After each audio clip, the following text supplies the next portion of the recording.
ambao tunajifunza Biblia. Natamani kuona wangapi wamefanikiwa kuja na Biblia siku ya leo. Tuinue juu Biblia zetu. Hebu inua juu Biblia yako.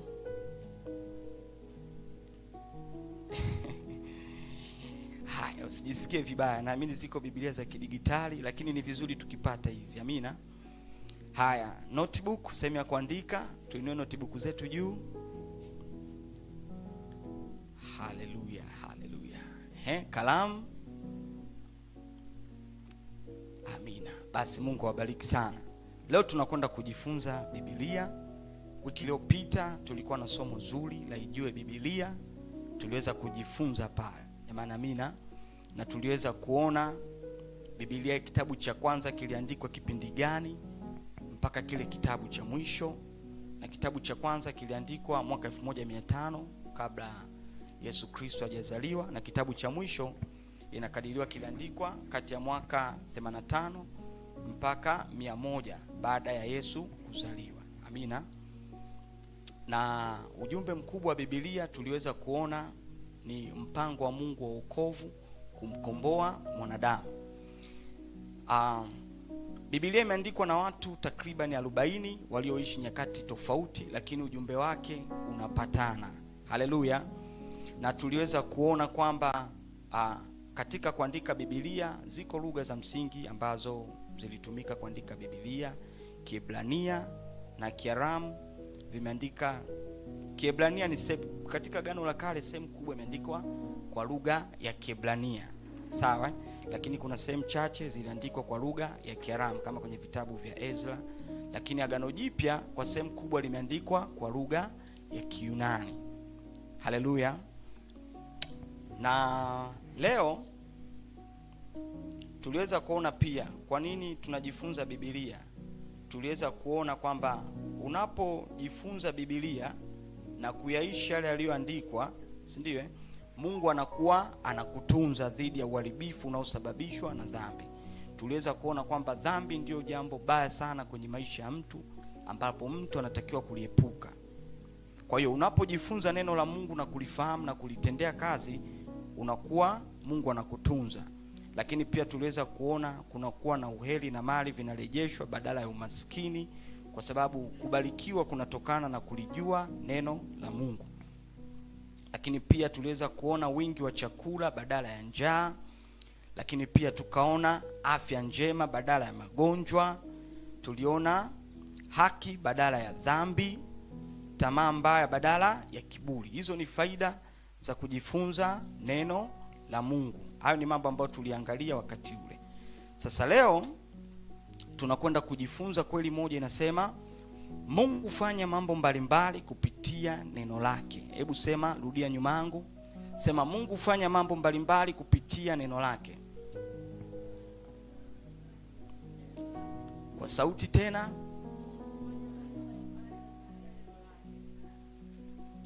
Amen. Sawa. Tunaposema Mungu hufanya mambo mbalimbali kupitia neno lake, ukisoma Yohana 1:3 Biblia inasema wala pasipo yeye hakikufanyika chochote kilichofanyika. Ukianzia ule mstari wa kwanza anasema hapo mwanzo kulikuwako neno, na neno alikuwako kwa Mungu, na neno alikuwa ni nani? Mungu. Kwa hiyo unakuja kuona Mungu alifanya vitu vyote kwa kupitia nini? Neno. Slogan yetu hapa kanisani tunasema njoo uone nguvu ya nini? Ya neno. Tunafahamu yaani unapokuja DLC unakuja kuiona nguvu ya neno. Jamani, katika neno la Mungu kuna nguvu inayoweza kufanya. Kwa hiyo hii ndio njia ambayo Mungu alitumia alipokuwa anaumba. Alitumia neno. Kwa hiyo hivyo neno la Mungu ndiyo njia au kanuni ya utendaji wa Mungu. Haleluya. Kwa hiyo hicho ndicho ambacho tutakwenda kujifunza leo. Kabla tujaendelea sana, tufunike macho yetu tuweze kuomba. Baba yetu mtakatifu uketie pa juu sana palipoinuka, tunasema asante kwa kuwa Bwana umesema walipo wawili watatu wewe upo katikati yao, na kwa kuwa Bwana upo katikati yetu unakwenda kujifunua, unakwenda kutujulisha siri za mioyo yetu, ili Bwana tujipatie moyo wa hekima katika kulicha jina lako na kutembea katika neema yako, katika jina la Yesu Kristo ninaomba nikiamini. Amen. Sawa. Sasa tunajifunza kweli kwamba Mungu hufanya mambo mbalimbali kupitia neno lake. Tunajifunza kupitia kitabu cha Wafalme wa kwanza sura 17 mstari wa kwanza mpaka wa 24. Tutaipitia sura yote. Amina. Wafalme wa kwanza sura ya 17 mstari wa kwanza mpaka wa 24. Wafalme wa kwanza sura ya 17 mstari wa kwanza hadi wa 24, kwamba Mungu hufanya mambo mbalimbali kupitia neno lake. Na tumeweza kuona pasipo neno la Mungu hakuna ambacho kimefanyika, hakuna ambacho kingeweza kufanyika bila kuwa na neno la Mungu. Wafalme wa kwanza 17 mstari wa kwanza hadi wa 24. Tumefika Kama tumefika tuseme amen. Nitasoma. Basi Eliya Mtishbi wa wageni wa Gileadi akamwambia Ahabu, kama Bwana Mungu wa Israeli aishivyo, ambaye ninasimama mbele zake, hakutakuwa na umande wala mvua miaka hii ila kwa neno langu. Neno la Bwana likamjia kusema, ondoka hapa, geuka uende upande wa mashariki, ukajifiche karibu na kijito cha Kerithi kinachokabili Yordani. Itakuwa utakunywa maji ya kile kijito, nami nimewaamuru kunguru wakulishe huko. Basi akaenda akafanya kama alivyosema Bwana. Kwa kuwa akaenda akakaa karibu na kijito cha Kerithi kinachokabili Yordani. Mstari wa 6, kunguru akamletea mkate na nyama asubuhi na mkate na nyama jioni, akanywa maji ya kile kijito. Mstari wa 7, ikawa baada ya siku kupita, kile kijito kikakatika, kwa sababu mvua haikunyesha katika nchi. Neno la Bwana likamjia kusema, ondoka uende Sarepta ulio mji wa Sidoni, ukae huko. Tazama, nimemwagiza mwanamke mjane wa huko akulishe. Mstari wa 10, basi akaondoka akaenda Sarepta. Hata alipofika langoni pa mji, kumbe mwanamke mjane alikuwa akiokota kuni. Akamwita akamwambia, niletee na kuomba maji kidogo chomboni nipate kunywa. Alipokuwa akienda kuleta, akamwita akasema, niletee na kuomba kipande cha mkate mkononi mwako. Naye akasema, kama Bwana Mungu wako aishivyo, sina mkate ila konzi ya unga katika pipa na mafuta kidogo katika chupa, nami ninaokota kuni 2, niingie nijipikie nafsi yangu na mwanangu, tule tukafe. Eliya akamwambia, usiogope, enenda ukafanye kama ulivyosema, lakini unifanyie kwanza mkate mdogo ukaniletee, kisha ujifanyie nafsi yako na mwanao. 14, kwa kuwa Bwana Mungu wa Israeli asema hivi, lile pipa la unga halitapunguka, wala ile chupa ya mafuta haitaisha, hata siku ile Bwana atakapoleta mvua juu ya nchi. Mstari wa 15, basi akaenda akafanya kama alivyosema Eliya, na yeye mwenyewe na Eliya na nyumba yake wakala siku nyingi. Lile pipa la unga halikupunguka, wala ile chupa ya mafuta haikuisha, sawasawa na neno la Bwana alilolinena kwa kinywa cha Eliya. Ikawa baada ya hayo, mwanawake yule mwanamke bibi wa nyumba ile akaugua, ugonjwa wake ukazidi hata akawa hana pumzi tena. Akamwambia Eliya, nina nini nawe mtu wa Mungu? Je, umenijia dhambi yangu ikumbukwe ukamue mwanangu? Akamwambia, nipe mwanao. Akamtoa katika kifua chake, akamchukua juu chumbani mle alimukaa mwenyewe, akamlaza kitandani pake. Akamwomba Bwana kanena, Bwana Mungu wangu, je, umemtenda mabaya mjane huyu ninayekaa kwake hata kumfisha mwanawe? Akajinyosha juu ya mtoto mara 3, akamwomba Bwana kanena, Bwana Mungu wangu, nakusihi roho ya mtoto huyu imrudie ndani yake. Bwana akaisikia sauti ya Eliya, na roho ya mtoto ikamrudia, akafufuka. Eliya akamtoa mtoto, akamchukua toka orofani mpaka chini ya nyumba ile, akampa mama yake Eliya, akanena, tazama mwanao yu hai. 24 na mstari wa mwisho katika sura hii, mwanamke akamwambia Eliya, sasa najua ya kuwa wewe ndiwe mtu wa Mungu, na ya kuwa neno la Bwana kinywani mwako ni kweli. Bwana wetu Yesu Kristo apewe sifa. Natamani tujifunze kweli kwamba Mungu kabla hajafanya kitu chochote, kwanza linatangulia neno lake. Jamani, haleluya. Hii ni kanuni ambayo ndiyo Mungu aliyoitumia hata kuumba. Katika hesabu tunafahamu kwamba hauwezi kukosea kanuni ukapata jibu. Ukikosea kanuni automatically na jibu linakuwa haliko sawa. Kama sehemu ni ya kujumlisha, kuna kanuni ya kujumlisha. Kama sehemu ni ya kutoa, kuna kanuni ya kufanyeje? Ya kutoa. Kwa kujumlisha ukiweka kutoa hauwezi kupata jibu. Kwa hiyo kanuni ya Mungu kufanya huwa analitumia nini? Neno. Haleluya. Ukilitoa neno maana yake unamzuia Mungu kufanya. Tuko pamoja watu wa Mungu eh? Tuko pamoja. Na ndio maana katika Jumatano kama hii tunajifunza neno la Mungu ambayo ni Biblia Mungu aliyotupa ili tuweze kuyapata maneno ya Mungu. Na tunapoyapata maneno hayo tuweze kufanya vitu vingi kutokea. Jamani, haleluya. Tukilijua neno la Mungu tutafanya mambo mengi ambayo Mungu anayataka. Sawa. Sasa tunapoanza hii sura ya 17 inamzungumza Elia akienda kujionesha kwa mfalme aliyekuwa anaitwa Ahabu. Tuko pamoja watu wa Mungu. Sasa katika utangulizi, mfalme Ahabu ni mfalme aliyekuwa anatawala Israeli ya kaskazini. Na ile nchi ya Israeli ya kaskazini ilitokea baada ya taifa la Israeli kugawanyika. Baada ya Sulemani kutokwenda katika njia za Mungu, Mungu aliugawa ule ufalme kwa sababu Daudi alienda kwa ukamilifu mbele za Mungu. Mungu alimpa kabila mbili. Na zile kabila zilizobaki zikaenda Israeli ya kaskazini. Sasa huyu Ahabu alipokuwa kitawala, Biblia inasema alifanya maovu machoni pa Bwana.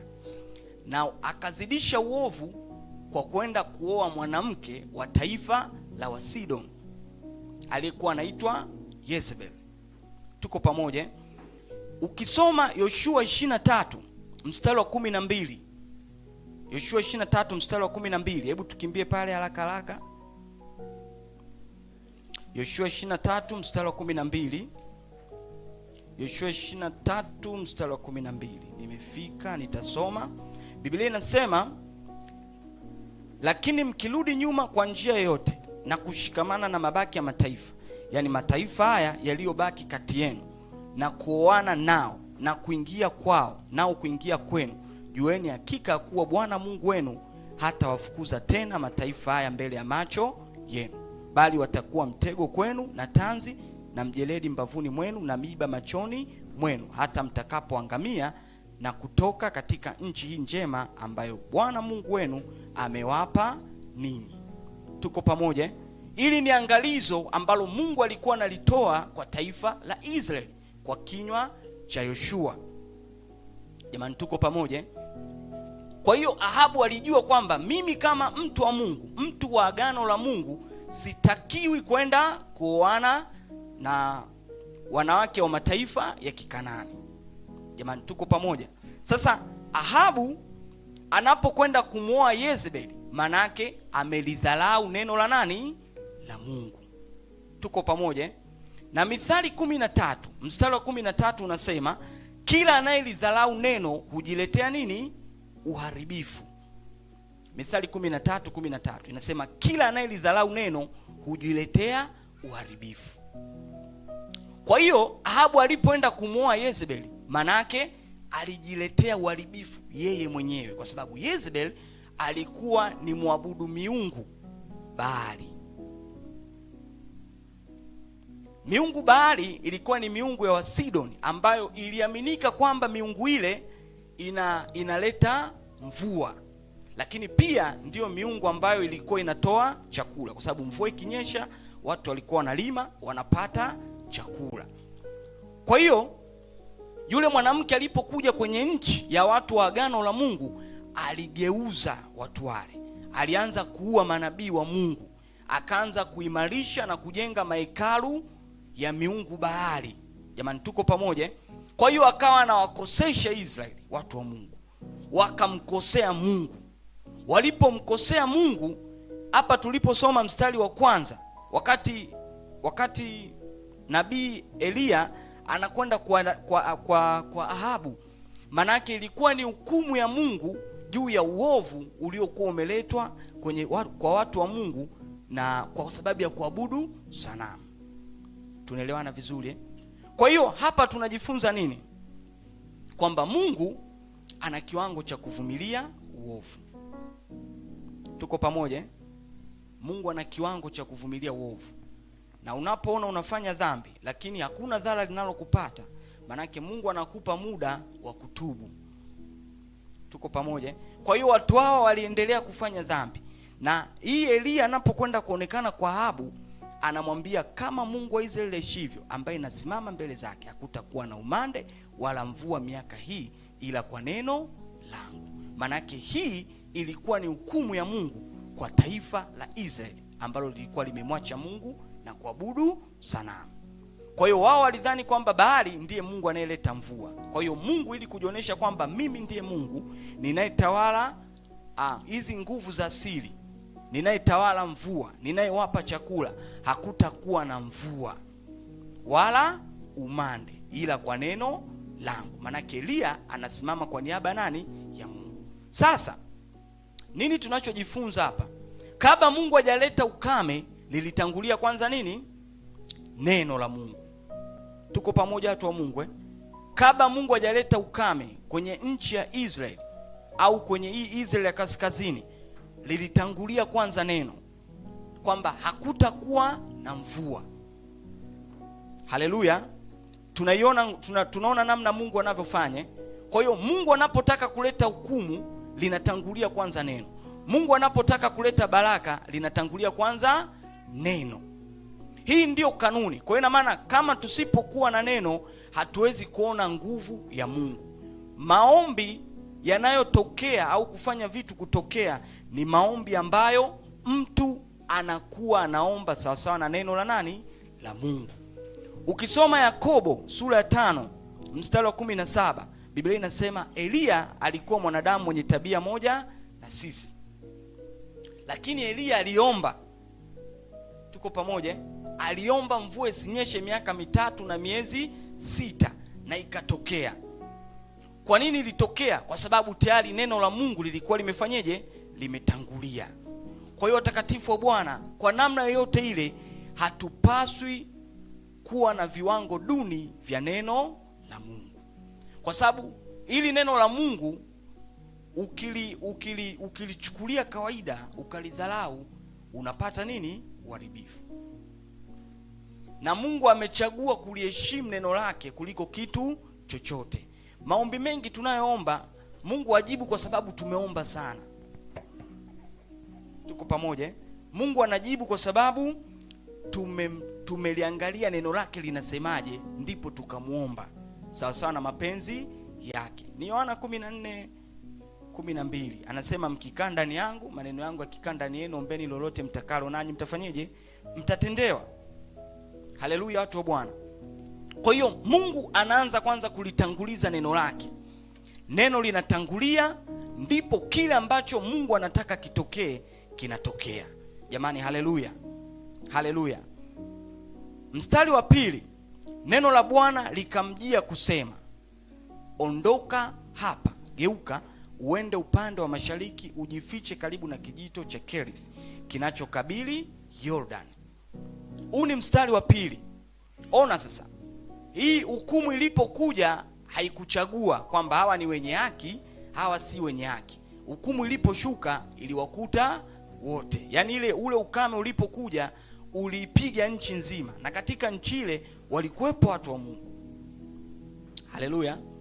Elia naye alikuwepo pale, na ule ukame umetokea. Sasa angalia Elia anavyoondoka kwa maongozi ya neno la Mungu. Mungu anamwambia ondoka, geuka uende upande wa mashariki, ujifiche karibu na kijito cha Kerith kinachokabili Jordan. Itakuwa utakunywa maji ya kile kijito, nami nimewamuru kunguru wakulishe huko. Kabla jambo hili halijatokea, Mungu kwanza anamwambia Elia. Tuko pamoja watu wa Mungu? Kabla jambo hili halijatokea, kwanza Mungu anamwambia Elia, ondoka. Unaanza kuona hatua za mtu zinaongozwa na Mungu, na Mungu anaziongoza hatua hizi kupitia neno lake. Tuko pamoja watu wa Bwana? Unaweza ukaona tabu hii imeshuka kwenye taifa zima, lakini kuna watu wanataabika, hawaoni mpenyo, hawaoni njia. Lakini wale walio na neno la Mungu Mungu anawapa ufunuo wa nini kifanyike. Eliya alikuwa na neno la Mungu, na ukisoma hapa chini Biblia inasemaje? Inasema kwamba basi akaenda akafanya kama alivyosema nani? Bwana. Tunaelewana vizuri? Akafanya kama alivyosema Bwana. Kwa hiyo utagundua wakati wenzake wanatabika, hakuna chakula, hakuna maji, Eliya alikuwa na chakula, Eliya alikuwa na nini? Na maji. Tuko pamoja watu wa Bwana? Hebu tupige picha katika dunia leo. Utafutaji upoje?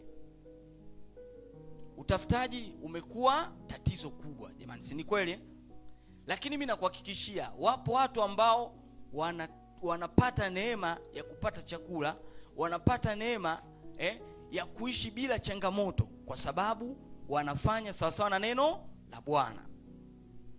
Sisi ni watu wa agano la Mungu jamani, haleluya. Mungu anatutunza kwa namna ya kipekee kabisa ambayo haifanani na watu wengine. Watu wengine wanakula kwa jasho. Tuko pamoja? Biblia imeshazungumza, hizi nyakati zipo. Biblia inasema angalieni mioyo yenu isije ikalemewa na nini? Na masumbufu ya dunia hii, hata siku ile ikawajia kama nini? Kama mwivi. Kwa hiyo unaweza ukaona hizi nyakati tunazoishi ni nyakati ambazo mambo yamekuwa mazito, mambo ni magumu. Kwa hiyo kama tusipokubali kulishika neno la Mungu linavyotuongoza, hatutaweza kufanikiwa. Jamani, tuko pamoja? Unaona jinsi Eliya Mungu anavyomtunza hapa. Ukame umetokea kwenye nchi, watu hawana chakula, watu hawana maji, lakini Mungu alijua katika mazingira yale kuna kijito kinaitwa Kerith. Nenda kakae pale, nitakulisha kwa kunguru, lakini utakunywa maji ya kile kijito. Eliya alikaa pale mpaka kile kijito kikakauka. Na bado kwa kuwa Eliya alichagua kulitii neno la Bwana, Mungu anampa mlango mwingine. Tukiendelea kusoma pale, akaenda akafanya kama alivyosema Bwana. Na hii ndio sifa ya watu wa Mungu. Jamani, duniani watu wamegawanyika sehemu kubwa mbili. Watu wanaomcha Mungu siku zote huwa wanafanya kama Bwana alivyosema. Muangalie Nuhu.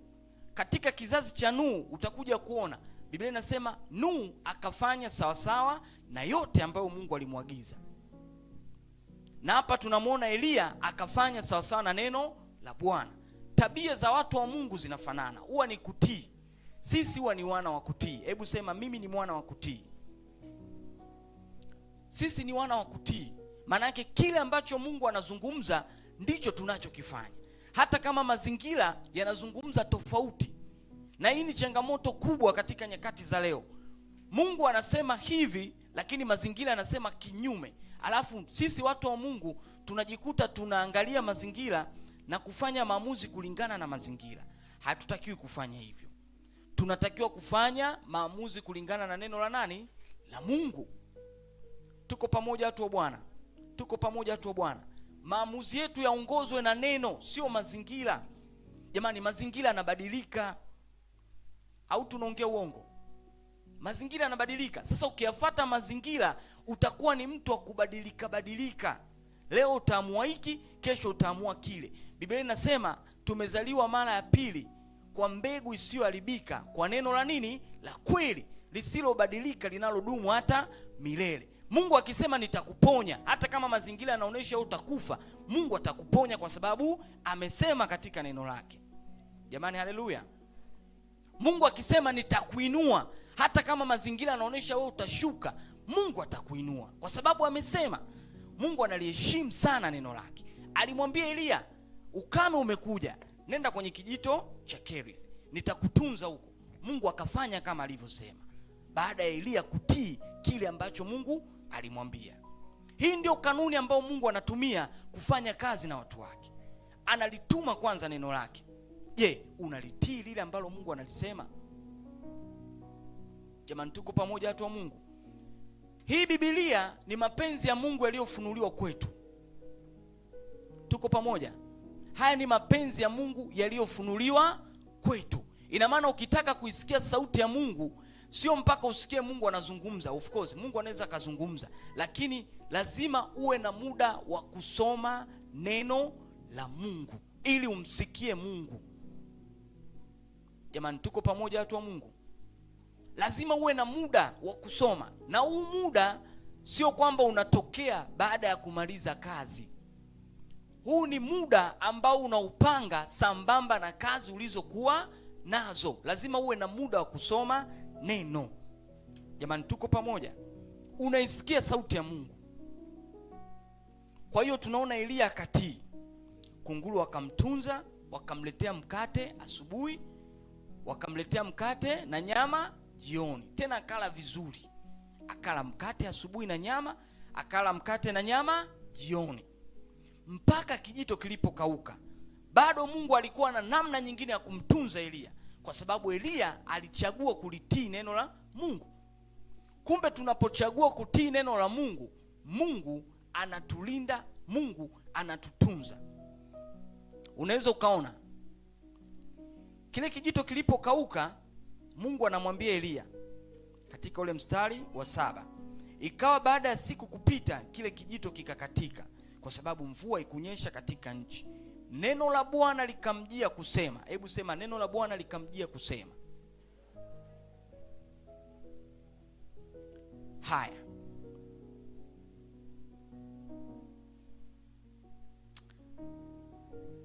ondoka uende Sarepta ulio mji wa Sidoni, ukae huko. Tazama, nimemwagiza mwanamke mjane huko akulishe.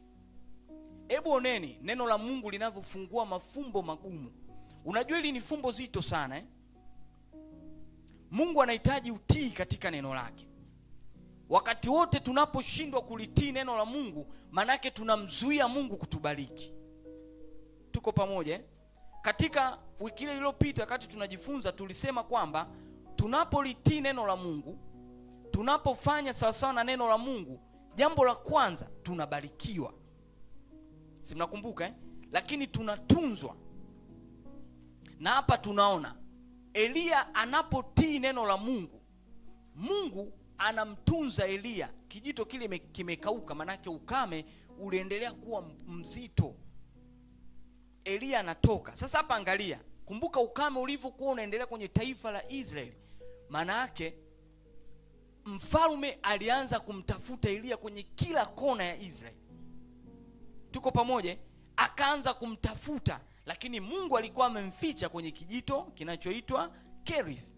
Mfalme hakumpata. Na hapa Mungu anamtuma, anaenda kwa mjane. Hebu sema mjane. Mjane ni mtu aliyefiwa na mume wake. Na huyu mjane anaonekana alikuwa ni wa hali ya chini. Mungu anamtuma Elia kwenye nchi ya waabudu sanamu. Nenda kule kwenye nchi ya wanaoabudu mabaali, kwa kuwa huko nimemwagiza mjane akutunze. Jamani, haleluya. Elia analiheshimu neno la Mungu, anatii sauti ya Mungu. Anavuka mipaka ya Israeli, anakwenda kwenye nchi ya Sidon, na kule anapofika anakutana na mjane katika lango la mji. Na Mungu anaweka connection. Anamwambia niletee maji ninywe. Alipokuwa akienda anamwambia nifanyie na mkate kidogo nipate kula. Tuko pamoja watu wa Bwana? Baada ya pale anamwambia kwa kuwa Bwana Mungu wa Israeli asema, hilo kapu, hilo pipa la unga halitakauka na mafuta hayataisha mpaka atakapoleta nini? Mvua katika nchi. Jamani, haleluya. Nini tunajifunza? Tunajifunza kwamba tunapolitii neno la Mungu, Mungu anatutunza katika mazingira magumu. Tunapolikaidi neno la Mungu, mambo yanazidi kuwa magumu kwenye maisha yetu. Jamani, haleluya. Hii hali ngumu haikupati wewe tu peke yako, inampata kila mtu. Hii hali ya kutafuta haikupati wewe peke yako, inampata kila mtu. Lakini Mungu anatutaka sisi tusimame katika neno. Tusikubali mazingira yatutoe kwenye neno. Jamani, haleluya. Mazingira yasitutoe kwenye neno, tusimame kwenye neno. Ukiangalia mazingira yatakuvunja moyo, lakini ukiliangalia neno la Mungu litakutia nguvu. Hii ni kanuni ambayo Mungu anaitanguliza. Kabla hajafanya analituma neno. Elia anafika kwa yule mwanamke anatii kile ambacho Mungu amemwambia Elia. Na baada ya kutii, nini kinatokea? Biblia inasema Mungu, ule unga haukuisha. Kumbuka anasema ulikuwa umebakia konzi ngapi? Unga kidogo, lakini Mungu akautunza ule unga. Jamani, haleluya. Hebu ona, katika nyakati za ukame, miaka 3 na miezi mingapi? 6. Katika miaka 3 na miezi 6 bila mvua, bila umande, manake almost karibuni kila mtu alikuwa na chakula. Kama ni wanyama walikuwa wanaanza kufa. Ukisoma sura ya 18 utaona Ahabu anamtuma Obadia, anamwambia pita angalau utafute majani, wanyama wasije wakafanyeje, tukapata hasara kubwa ya wanyama wote kufa. Tuko pamoja watu wa Mungu? Lakini huku kuna watu Mungu anawatunza. Jamani, haleluya. Hiyo ni faida ya kulitii neno la Mungu. Kumbe tunaposhindwa kulitii neno la Mungu, mambo yanakuwa magumu, mambo yanakuwa mazito. Tuko pamoja watu wa Bwana? Yesu atusaidie sana. Sasa hebu natamani tutafakari hapa kwa pamoja, kwa sababu tunajifunza Biblia kwa pamoja. Amina. Mungu, tumesema kwamba Mungu anapotaka kufanya, kabla hajafanya anasema neno lake, au analitanguliza kwanza neno lake. Alafu akisha litanguliza, mtu aliyeokoka anatakiwa kutii kile ambacho Mungu amekisema, ili aweze kupokea baraka za kile ambacho Mungu amekikusudia juu ya maisha ya yule mtu, si ndio? Sawa. Sasa kwa mfano neno la Mungu linasema katika Ibrania 10:25, wala msiache kukusanyika. Tuko pamoja? Msiache kukusanyika, hilo ni neno la Mungu. Msiache kukusanyika kama ilivyo desturi ya watu wengine, na kuzidi kufanya hivyo na kuzidi kuonyana kwa kadri mnavyoona siku ile inafanyeje, inakaribia. Sasa swali la kujiuliza, Mungu ambaye ni omniscient, tukisema omniscient manake ni Mungu anayejua mambo yote, yani anafahamu kila kitu, hamna ambacho hakijui. Tuko pamoja watu wa Bwana? Anaposema msiache kukusanyika, hakujua kwamba watu hao wanahitaji kula? Eti watumishi wa Bwana, tujadiliane. Alijua kwamba watu hao wanahitaji kula, hawahitaji kula? Alikuwa anajua, alikuwa ajui? Je, tunapoacha kukusanyika pamoja, tunakuwa tunatuma ujumbe gani kwa Mungu? Kwamba Mungu hajui tunayopitia, au Mungu haelewi mazingira tunayopitia? Hebu tutafakari kwa pamoja haraka. Anaposema msiache kukusanyika kama ilivyo desturi ya wengine, alikuwa anajua kwamba watu hawa wanahitaji kula, watu hawa wanahitaji kuvaa, watu hawa wanahitaji kulipa kodi, watu hawa wanahitaji fedha wakiugua waweze kujitibu. Alikuwa anajua yote, lakini akasema msiache kukusanyika. Na sisi tumesema ni watu wa kutii, si ndio? Petro 1:14 anasema kama wana wa kutii msijifananishe na sanamu, si ndio? Kwamba sisi ni watoto wa kutii. Kile ambacho baba yetu amesema wa mbinguni tunatii. Wakati anatuagiza tusiache kukusanyika, manake alijua haya yote tunayahitaji, lakini anasema tusiache kukusanyika. Sasa tunapoacha kukusanyika, watumishi wa Bwana, tunatuma taarifa gani kwa Mungu kwamba Mungu haelewi haya tunayoyapitia? Bwana tusaidie sana. Kwa hiyo kama watu wa Mungu tunatakiwa kulitii neno la Mungu bila kuangalia mazingira yanasemaje. Jamani, tuko pamoja? Na unapoheshimu au unapolithamini neno la Mungu, Biblia inasema Mungu anaachilia baraka kwako, kama tulivyoona kwa nani? Kwa Elia. Elia ukame ulipotokea, Mungu alimwambia nenda Kerith, akatii. Ina maana asingetii, Mungu asingeweza kumtunza. Ndio maana watakatifu wa Bwana sasa hivi hata tunakaa ibadani, unakuta mtu yuko ibadani kimwili, lakini akili, hisia ziko kwenye kutafuta. Mnaona kutokutii neno kunavyoleta uharibifu sawa sawa na ile Mithali 13:13. Kanuni ya Mungu huwa analituma neno. Je, unaliamini lile ambalo Mungu amelisema kwa kiwango cha kutii na kuishi kile ambacho Mungu amezungumza na maisha yako, ili uzione baraka za Bwana? Haleluya, haleluya. Mungu atusaidie tuwe watu wa kuamini bila kuangalia mazingira. Mimi sijai kuona mtu ameliamini neno la Mungu alafu Mungu akamwacha au Mungu akamwaibisha. Sijawahi kuona. Sijawahi kuona. Biblia inasema katika Ibrania ni 10:38, inasema mwenye haki ataishi kwa nini? Kwa imani. Imani ni nini basi? Warumi 10:17 anasema imani chanzo chake ni kufanyeje? Kusikia. Na kusikia huja kwa neno la Kristo. Anaposema imani chanzo chake ni kusikia, sio kusikia sauti, ni kuelewa kweli ambayo ipo nyuma ya kile ambacho Mungu anakuambia. Jamani, tuko pamoja watu wa Bwana? Ni kuelewa kweli ambayo iko nyuma ya kile ambacho Mungu anasema. Mungu anaposema msiache kukusanyika, na Mungu akaona kabisa huyu mtu ana nia ya kuja ibadani, ingawa mazingira yanamzuia, Mungu anaheshimu kile kitu.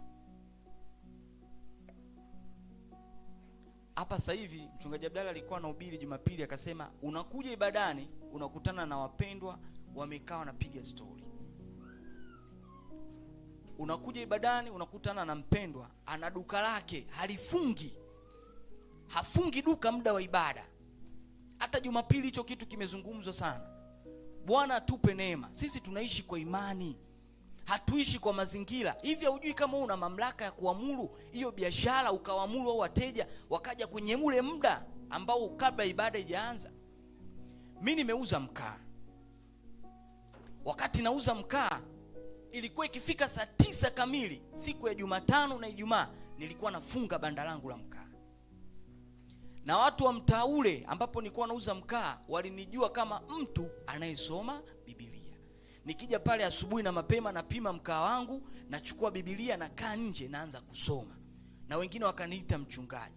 Na mimi nikawaambia kabisa wateja wangu, Jumatano ikifika saa 9 nafunga. Wewe uje usije, mimi nafunga. Jamani, haleluya. Hatuongozwi na mazingira. Na mimi nilikuwa namwambia Mungu, wateja wangu waje kuanzia saa 1 mpaka saa 9. Ikifika saa 9 nafunga. Na wahi wapi? Ibadani. Nakwambia hivi, sikuwahi kufa njaa, sikuwahi kulala njaa. Mungu anawaangalia watu wenye imani, watu ambao wakilisikia neno lake. Biblia inasema katika ni Isaya ngapi ile? 66 anasema bali mtu huyu ndiye nitakayemwangalia, mtu mnyonge, mwenye roho iliyofanyeje? Iliyopondeka, anayetetemeka akilisikia nini? Neno langu. Mungu anamwangalia sana mtu huyo. Mungu anaziangalia sana hatua za mtu huyo. Mungu anaangalia sana biashara ya mtu huyo. Jamani, haleluya. Na mambo yanakuwa magumu kweli, na unashangaa unapolipuuza neno la Mungu kwenye neno dogo, linapelekea uharibifu mkubwa kama uliotokea kwenye taifa hili. Huyu amedharau, akaenda akaleta mwanamke ambao Mungu aliwazuia wasioane nao. Yule mwanamke alipokuja pale, akaliharibu kabisa taifa la watu wa Mungu. Unapodharau neno hili la kuja ibadani, unalipuuza kabisa. Unaona, leo ngoja niangalie mpira, au leo wateja wamekuwa wengi. Na shetani alivyo sasa, ule muda ambao unakaribia kuja ibadani ndo wateja wanaongezeka. Ule muda unaokaribia kuja ibadani ndo mgeni anakutembelea afu heshima kabisa. Je, una ujasiri wa kumwambia Bwana, leo ni siku ya ibada, twende ibadani, au nisubiri nyumbani kwa sababu wewe sio muhimu kuliko Mungu? Jamani, tuko pamoja? Wewe sio muhimu kuliko Mungu. Mimi namheshimu Mungu kuliko wewe. Je, una ujasiri wa kumwambia huyo mgeni na kuheshimu, lakini kwa sababu leo ni siku ya ibada, naomba twende ibadani, kama uwezi nisubiri? Una ujasiri huo? Bwana atupe hiyo neema. Jamani, haleluya. Tunapopuuza neno hilo dogo, linapelekea uharibifu mkubwa sana kwenye maisha yetu. Kama hujajua, Ahabu alipuuza akaliharibu taifa. Maana yake na wewe unapopuuza, cha kwanza unajaribu wewe nafsi yako. Pili, kuna watoto Mungu amekupa, kuna mme Mungu amekupa, kuna mke Mungu amekupa, unaharibu kabisa familia yako. Na ukitoka hapo unakuja nyumbani mwa Mungu tena unawaharibu na watu wa Mungu. Jamani, tuko pamoja? Kwani wanaosengenya watu unadhani ni watu wasiozingatia neno la Mungu? Unapokuja ibadani mtu anasengenya mwenzake. Unapokuja ibadani mtu anachonganisha wenzake. Tafsiri yake nini? Kwamba huyu mtu alipuuza neno la Mungu mahali fulani, na uharibifu ule umempelekea kufanya uharibifu mkubwa katika hata nyumba ya Mungu. Yaani mwizi hawezi kuwa gaidi kabla hajaanza kuiba nyumbani kwao. Alianza kuiba nyumbani, wakapuuza, akaanza kutoka nyumbani anaenda kwa jirani, wakampuuza, si ndio? Akatoka kwa jirani, akaanza akikuta kitu kimekaa vibaya mtaani, anaanza kuiba. Baadaye anakutana na magenge ya kuiba kwa kutumia silaha. Baadaye anakuwa gaidi, kitu ambalo linaweza likavaa bomu likajilipua kwa watu. Kwa sababu ya nini? Ya pesa. Bwana tusaidie sana. Tutambue kwamba tunapolidharau neno la Mungu tunaleta uharibifu kwenye maisha yetu. Mungu atupe neema kuelewa sana. Jamani, haleluya. Na Mungu anapotaka kufanya huwa kwanza analiangalia neno. Na ndio maana Wakristo tunashindwa kupiga hatua hata za kiroho. Kwa nini tunashindwa kupiga hatua za kiroho? Kwa sababu tunapuuza neno la Mungu. Hebu mkumbukeni yule Naaman alikuwa jemedari mkubwa, alikuwa maarufu, alipiga maadui wa taifa la Sham. Tunakumbuka story ya Naaman. Lakini wakati ule akiwa anabadilisha nguo, nadhani binti ambaye alimchukua kwenye taifa la Israeli akamwambia, laiti ungekutana na yule nabii ambaye yuko nyumbani kwetu, ukoma wako ungefanyeje? Ungeondoka. Hebu ona Mungu anavyotumia neno hilo. Ni la Bwana, amemtumia nani? Kijakazi, mtu ambaye huyu anaweza kaniambia nini? Jamani, tuko pamoja? Lakini amelibeba neno la Bwana la uponyaji. Na wakati mwingine wanasimama hapa watumishi wa Mungu, hadi watoto wadogo wale wanahubiri mpaka wanalia, lakini wamebeba neno la Mungu ambalo limeshika hatima yako. Ila unasema aka katoto aka kanasema nini aka. Bwana tupe neema. Yule Naaman aliposikia lile neno, kwa sababu alikuwa anahitaji kuponywa, na akasikia kuna nabii anaweza akamletea uponyaji wa ukoma wake, akabeba kila alichokuwa nacho akaenda kwenye taifa la Israeli, akidhani kwamba kwa sababu ya umaarufu aliokuwa nao na ubora aliokuwa nao kwamba yule nabii atampapalitikia. Lakini yule nabii akamwambia, nenda kwenye mto Jordan kajichovye mara ngapi jamani? 7. Kutii neno la Mungu.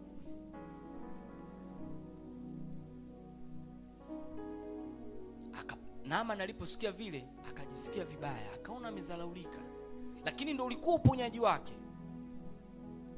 Mtumishi wake akamtia moyo, alipotii Biblia inasema akapokea nini? Muujiza wake. Kwa utakatifu wa Bwana, Mungu atusaidie sana. Hii ni Dodoma Light Church.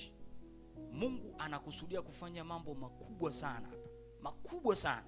Lakini akiangalia mkao wa watu asilimia kubwa au baadhi yetu hatujakaa mkao wa kulitii na kutetemeka tunapolisikia neno la Bwana. Tumeliweka neno la Mungu mahali ambapo tunaona kazi zetu zina maana sana kuliko neno la Mungu. Hivi Mungu akisema leo wewe uamki, hivi unadhani unaweza ukamka? Mungu akisema leo umelala, kesho uamki. Mimi kuna mtu mmoja alinipa taarifa ya msiba, ilinisikitisha sana.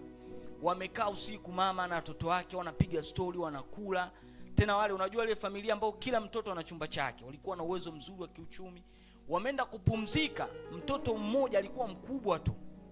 Wanashangaa imefika saa 2 amki, saa 3, saa 4. Mbona huu sio kawaida yake? Kugonga mlango kimya. Wanavunja, wanakuta mtu kafa. Na jana tu hakuonesha hata dalili za kuugua, lakini kaondoka. Lakini mimi na wewe tunalala usiku, hatuelewi wachawi wangapi. Yaani wakati wewe umelala, kuna mtu mmoja nikamsikia na ubiri anasema, "Nyewe sasa hivi ulikuwa ni ibada ya mkesha." Anasema, "Sasa hivi ni saa 6. Kuna mtu ndo anaamka anaanza kujiandaa kwenda kuloga maisha ya mtu." alafu umelala. Neno la Mungu linakutaka kukusanyika ili uweze kujengwa, imani yako iwe thabiti mbele za Mungu, uweze kufanya kusudi la Mungu. Unathamini kazi kuliko kukusanyika. Watumishi wa Bwana, hatutapiga hatua. Mungu ndiye anayeshika maisha yetu. Kama Mungu alivyoweza kumtunza Elia katika kipindi kigumu sana, Mungu akamtunza Elia. Mungu ndiye anayetutunza mimi na wewe. Tuna hela, hatuna hela, Mungu anatutunza. Mimi wakati ule nimepanga nyumba, nina mke na watoto wawili, tuko pamoja. Nahitaji kula, watoto wanahitaji kuvaa. Lakini ikifika muda wa ibada nilikuwa nafunga banda langu la mkaa. Najua Mungu atanitunza na nakuhakikishia sikuwahi kulala njaa.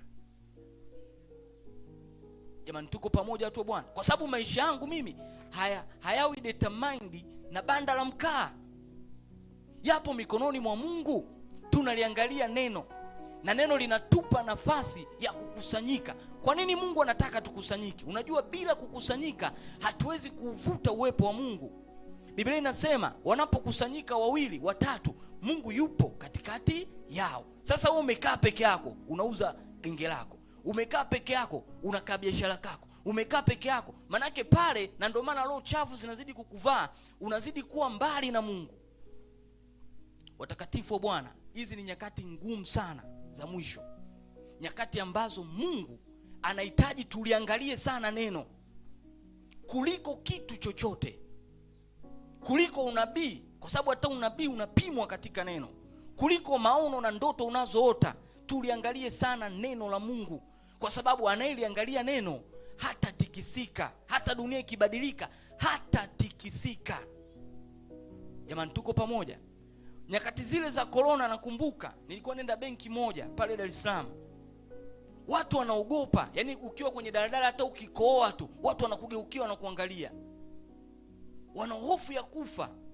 Hiyo ndo hasara ya kuweka imani kwenye mazingira. Mazingira yanabadilika, lakini wale ambao tumejenga imani katika neno la Bwana hatubadiliki, hatuteteleki. Wakati wenzako wanaogopa, wewe unajua mimi sintakufa, maana kuna kitu Bwana amenambia mpaka nikifanye.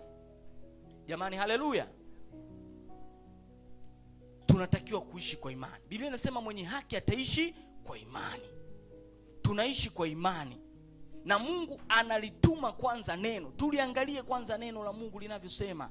Tuwe wasomaji wa Biblia. Tenga muda. Hauwezi kuwa msomaji wa Biblia ukitarajia kwamba eti ngoja kwanza nimalize kazi zangu alafu ndo nitasoma Biblia. Huo ni uongo, na utakaa usome Biblia ukifanya hivyo. Lazima utenge muda, kama unavyotenga muda wa kula, muda wa kuoga, tenga muda wa kusoma Biblia. Jamani, haleluya!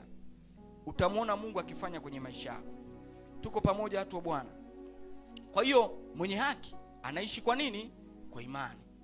Imani chanzo chake ni kusikia, na kusikia kunakuja kwa neno la Kristo. It means usipoelewa kile ambacho Mungu anasema kwa njia ya Roho Mtakatifu, Roho Mtakatifu analifunua neno kwenye maisha yetu. Kuna mahali hofu inakuja, lakini anakuambia usiogope.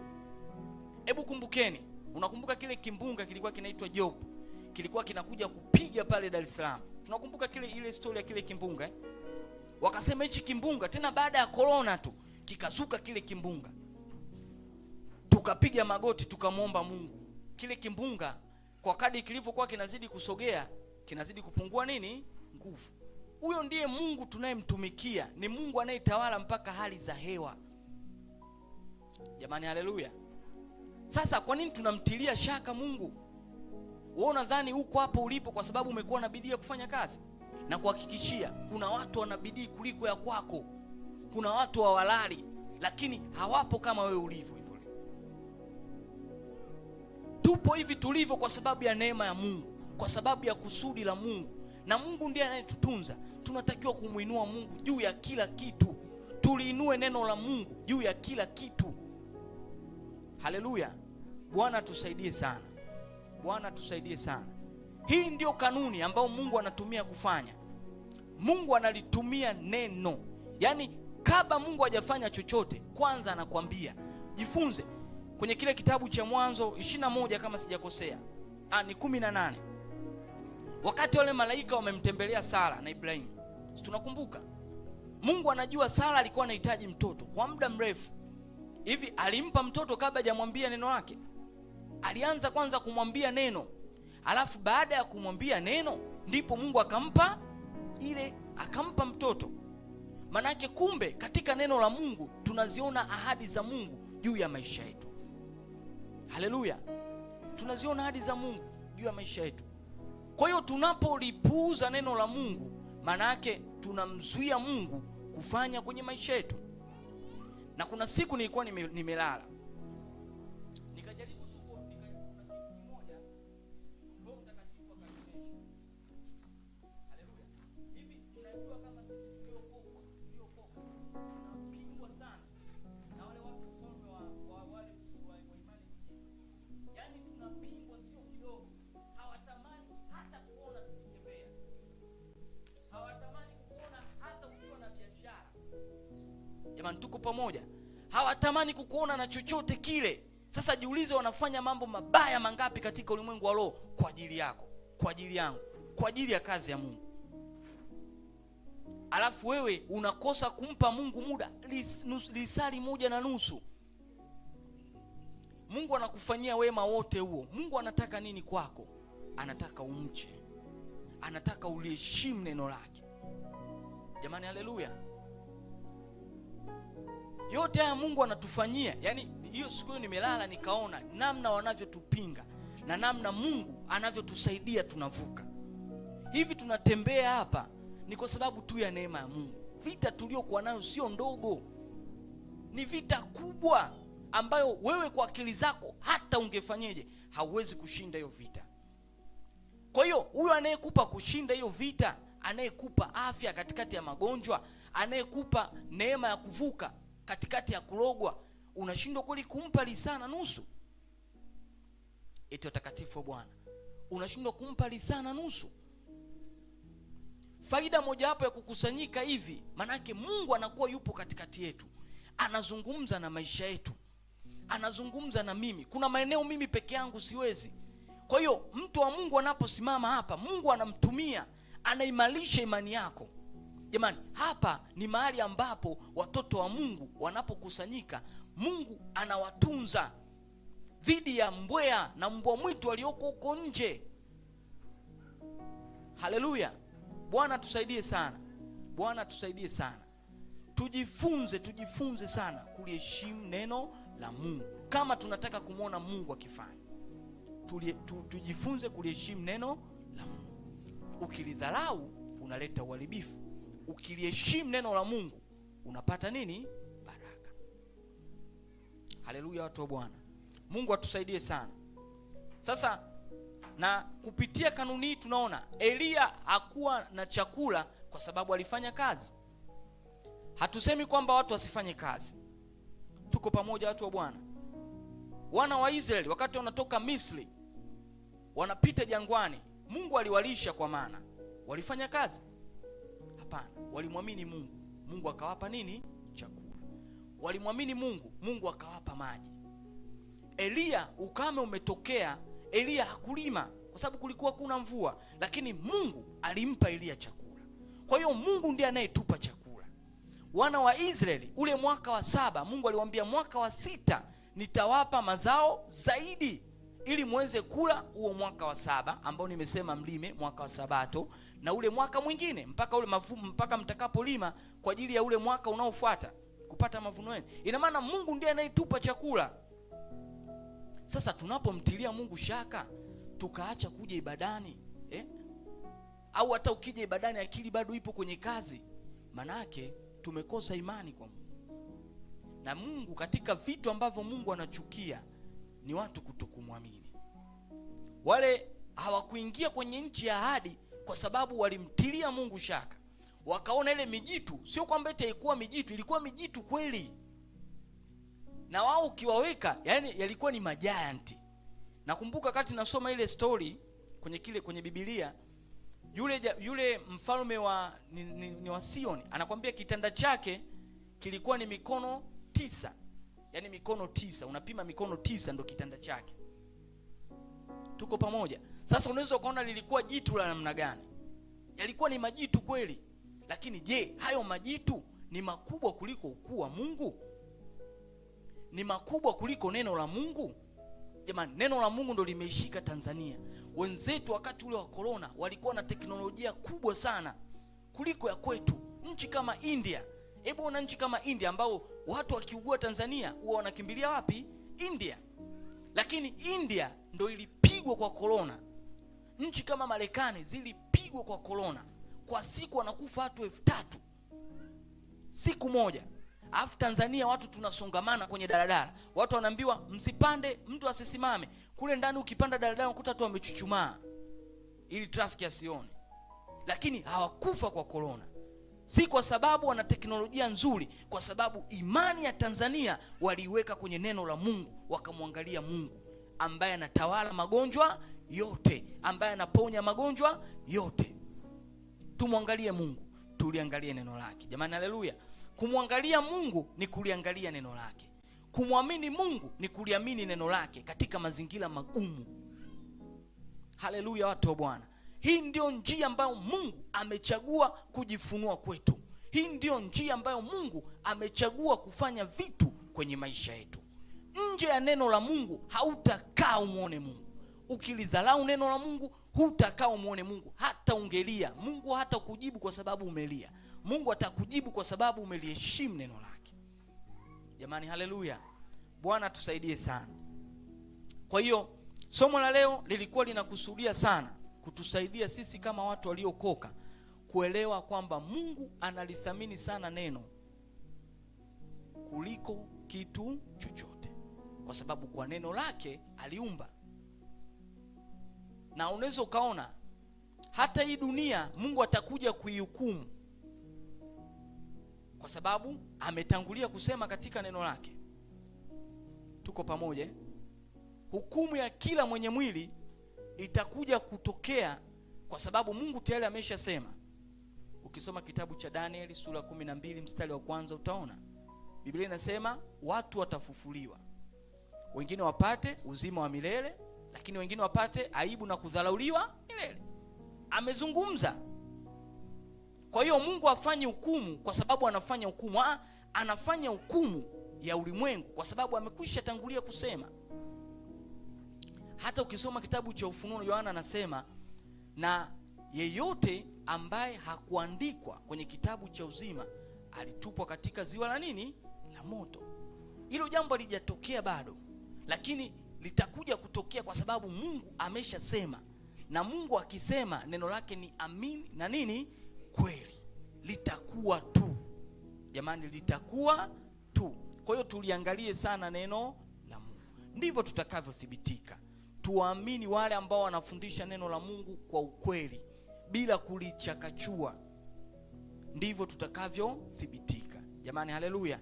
Bwana tupe neema. Vita ni kubwa sana, lakini tunatakiwa kuonesha kwamba tumedhamiria kumfuata Yesu Kristo. Majaribu ni makubwa. Hata mimi ninavyoongea ninatambua. Juzi nimeuguza watoto wawili kwa wakati mmoja. Na wanaugua mpaka unaona kabisa kwamba hawa watoto mbona kama wanaenda kufa. Lakini namwambia Mungu, hawa watoto umenipa, wana kusudi lako. Nina neno lako. Nakaa namwambia Mungu hata kufa mtoto. Na Mungu amewalinda. Yaani tumeugua na Ijumaa tukaja ibadani. Ile Jumatano nilikuja ibadani, Jumanne nilikuja kwenye CMF na Jumapili nilikuja ibadani. Lakini ukiniangalia nilikuwa nashinda hospitali. Tuko pamoja watu wa Bwana. Nini ninachotaka kusema? Liangalie sana neno la Mungu. Usiangalie mazingira, usije ukakubali kuongozwa na mazingira. Mazingira yatakuvunja moyo tu, hata ungefanyeje, yatakudiscourage kwa sababu yanabadilika. Lakini neno la Mungu halibadiliki. Hata mazingira yakibadilika, ukiliamini neno, ukalitii neno, utamuona Mungu kama Elia alivyomuona Mungu. Haleluya watu wa Bwana. Wangapi wamebarikiwa jioni ya leo? Amina. Mungu awabariki sana. Mungu awabariki sana sana kwa kuweka usikivu wenu kulisikiliza neno la Mungu. Tusisahau kulidharau neno la Mungu kama Mithali 13:13 kunaleta uharibifu. Lakini tunapoliheshimu neno la Mungu, Mungu anaachilia baraka kwenye maisha yetu. Huu ni wakati mwingine tena. Naomba tusimame.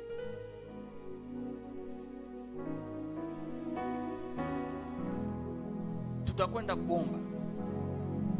Adui anapokuja huwa anajaribu kututoa kwenye neno la Mungu, wala ana ajenda nyingine. Alipomfuata Adamu na Hawa pale bustanini mwa Eden, aliangalia Mungu amesema nini, alafu yeye akaja akazungumza kitu tofauti, ili awatoe kwenye kuamini na kusimama kwenye kile ambacho Mungu alikuwa amemwambia. Hata nyakati za leo adui bado hajabadilika. Mbinu yake ni ile ile, anajaribu kunitoa mimi na wewe kwenye neno la Mungu. Ili tuweze kusimama, hatuna budi kumwambia Mungu, sisi tunayo ahadi. Ahadi ya Mungu ni kwamba malango ya kuzimu hayatatushinda. Tutasimama na tutatunza mavazi yetu mpaka Yesu atakaporudi. Jamani, haleluya. Ili haya yatokee, lazima tuombe, lazima tudumu katika kuomba, tukiamini kwamba sisi ni wa kushinda. Neno hili alilihubiri mchungaji Jumapili kwamba sisi ni wa kushinda, sisi sio wa kushindwa. Tumwambie Mungu atupe kusimama imara, Mungu atupe kuwa thabiti, Mungu atupe kuwa hodari. Twendeni mbele za Bwana. Baba yetu mtakatifu, wewe ndiwe Mungu, zaidi yako hapana mwingine. Baba, umeinuliwa, umetukuka juu zaidi. Tunaliinua, tunalitukuza jina lako. Neno lako Bwana ni taa ya miguu yetu. Neno lako ni taa na mwangaza wa njia zetu. Baba, tumejifunza tunapolitii neno lako ziko baraka, na tunatamani kuziona katika maisha yetu. Tunahitaji neema yako Bwana jioni ya leo, neema ya kutii neno lako. Ninavunja kila roho za kutokutii, roho za kuasi, roho za kupuuza neno lako. Wewe ni Bwana ambaye ulipotuokoa ulijua tunahitaji kula, ulijua tunahitaji kuvaa, ulijua tunahitaji kutibiwa tunapokuwa tunaugua, na ulijua tunahitaji fedha, lakini bado ulituambia tusiache kukusanyika. Na Bwana, nasi tunatamani kulitii neno lako, tunatamani kuliheshimu neno lako ili tuendelee kukusanyika. Ninavunja kila roho zinazozuia kukusanyika, nazikemea kwa jina la Yesu. Mipango ya adui na iangusha katika jina la Yesu Kristo. Haina nafasi kwa watu wa Mungu, haina nafasi kwa jina la Yesu. Tunakemea, tukikataa, tunasambaratisha kwa jina la Yesu. Haina nafasi juu ya DLC. Hili ni Dodoma Light Church, kanisa ambalo Bwana umeliweka kwa makusudi yako, ili Bwana kuwa nuru ya kuwafikia mataifa. Ninavunja kila roho inayopuuza kuliheshimu neno lako Bwana, kwa kuwa kama tuliheshimu neno lako, hatutakuona Bwana ukifanya, hatutakuona Bwana ukitenda, hatutakuona Bwana ukifanya. Yesu, tunanyenyekea mbele zako. Neema yako Bwana, neema yako juu ya watu wako ikaendelee katika jina la Yesu Kristo. Tusaidie Bwana, tunanyenyekea mbele zako. Tumeona Bwana umechagua kuliheshimu neno lako juu ya kila kitu, maana unaliangalia neno lako upate kulitimiza, na kama hujatenda Bwana unalituma neno lako. Nasi Bwana tunachagua kuliheshimu neno lako. Huu ni mwaka wa urejesho, ni mwaka ambao Bwana unakwenda kutulejeshea vilivyoibiwa na vilivyopotea. Baba, unakwenda kurejesha. Tunashuka mbele zako Bwana, hatutaweza kurejeshewa kama tuliheshimu neno lako, maana kudharau neno lako ni kuleta uharibifu katika maisha